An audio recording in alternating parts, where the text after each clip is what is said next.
Maintenant qu'on a vu comment dériver, on va voir comment on fait l'opération inverse de dériver. C'est en fait ce qu'on appelle chercher une primitive. Alors, par exemple, juste un retour sur la dérivée du polynôme du second degré. Là.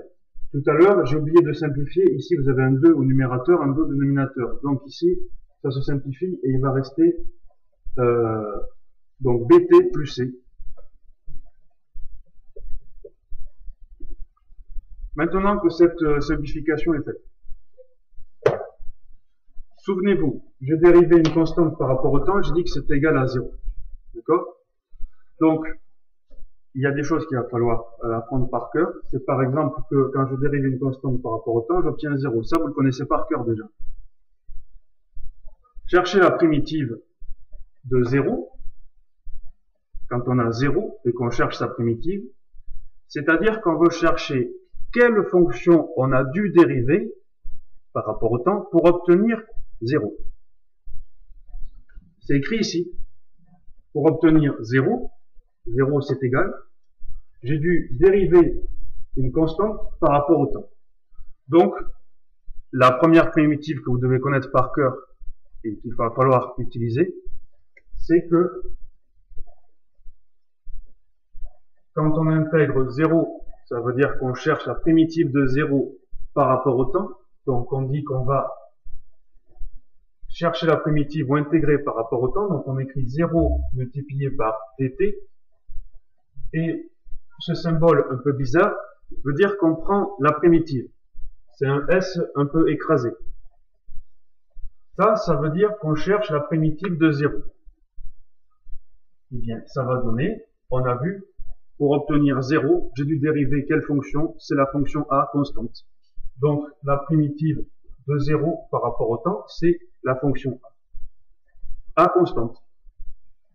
De la même manière, ici, j'ai dérivé bt plus c et j'ai obtenu b.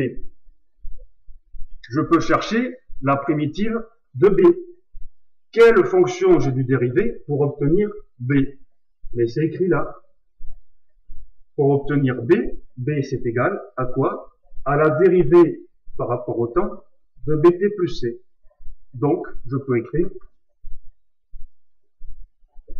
que la primitive de b par rapport au temps, ça va être égal à bt plus c.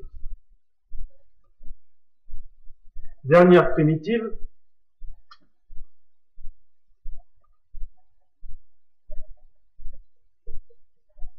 si je cherche la primitive de bt plus c,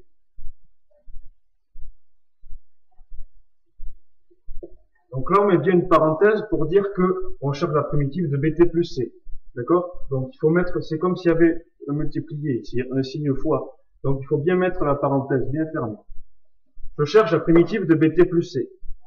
Quelle est la fonction que j'ai dû dériver pour obtenir bt plus c? C'est écrit là. Pour obtenir bt plus c, j'ai dû dériver par rapport au temps la fonction b sur 2 fois t carré plus ct plus d. Donc, la primitive par rapport au temps de bt plus c, ça va être égal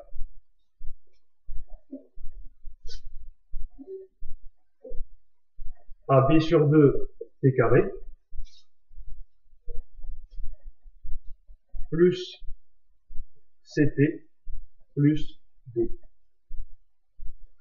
Ces trois primitives que vous avez là, il va falloir les apprendre par cœur, parce qu'on va les utiliser tout le temps.